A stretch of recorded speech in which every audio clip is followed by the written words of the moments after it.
Hello, my name is Aaron Henry, and today I'll be discussing the social ecological model in the Economist program in India.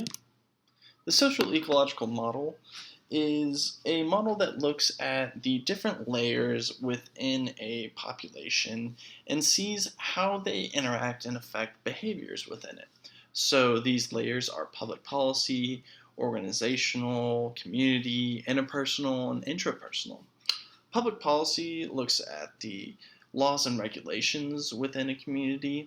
Organizational looks at the rules, regulations, and policies of the community. So these could be governmental regulations or they could be workplace regulations. There also looks at the community, which is the environment somebody lives in and the overarching influences it has on that individual's behaviors.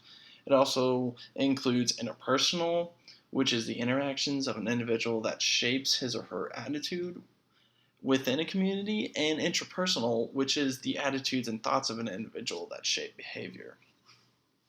So the social ecological model is all about how all of these interact. So it looks at the different layers and kind of peels them back one by one, with public policy being the outermost layer and intrapersonal being the innermost layer.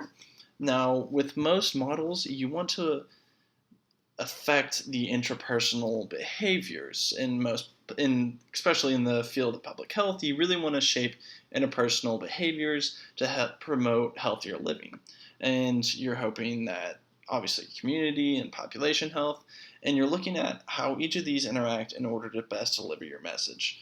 So how each of these interact, they use the principle of reciprocal causation. Reciprocal causation is the principle that behaviors shape communities and communities shape behaviors. Catch 22. It's kind of redundant, but it's not really redundant if you think about it. So it looks at each of these layers of the social ecological model as a two-way street. They can not only be influenced, but they can also influence. And so it's important for public health to understand each of these layers and see them as a two-way street and see how implementing something will affect the closest layers to it, and see if there's a positive influence that you can add that will create the outflow of these behaviors that you're trying to influence into the deeper layers. So the Economist program did a really good job of using the social ecological model. Its main goal, obviously, was to improve condom usage in male clients of sex workers. The main levels they chose to work with, identify, were the interpersonal, and the community aspects of the social ecological model within this community of male clients of sex workers. First, they really wanted to identify the audience. What is this community, and how are they going to best target their message to deliver them? They had trouble identifying really what connected this community and developing a plan on how to reach them. Because if you look at it, this is a very transient population. You have people coming in and coming out, these clients, and they're coming from all different walks of life, and they're not staying in a specific area for very long, and they're leaving. And so how do you reach them? Billboards, putting a billboard up on the busiest highway, it's casting too wide of a net. Running a commercial on ESPN or something really isn't gonna target your audience and really drive home the importance of condom usage. So they broke down the 6 states with the largest percentage of HIV. For those, the main form of new infections was from commercial sex work, and they decided to focus on the geographical areas with the highest concentration of sex work.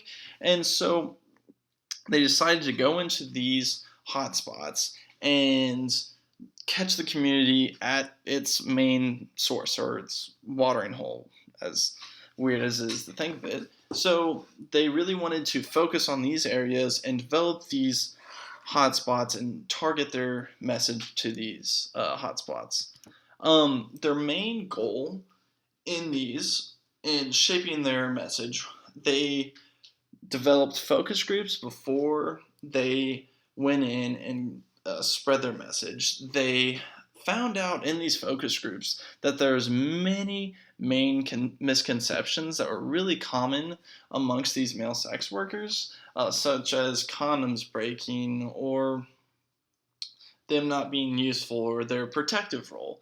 And so they used these to shape their message, and they shaped their message and decided to conduct street plays, group discussions, games, condom demonstrations, while also conducting one-on-one interviews in order to kind of create a more cohesive group and community with a positive view of condom usage within this transient community in these hotspots. And it ended up working. They didn't really focus on public policy, and in my belief, public policy is more of an end game, and it's not really the starting point for a problem like this.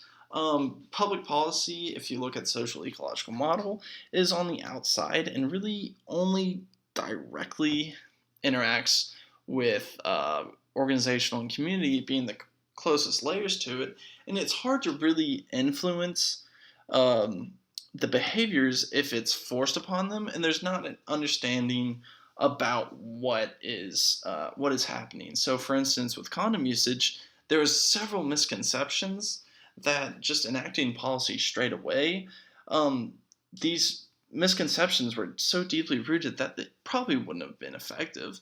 And so, by going in and targeting the community, the interpersonal, and the intrapersonal, they are really able to develop a more positive view of condom usage.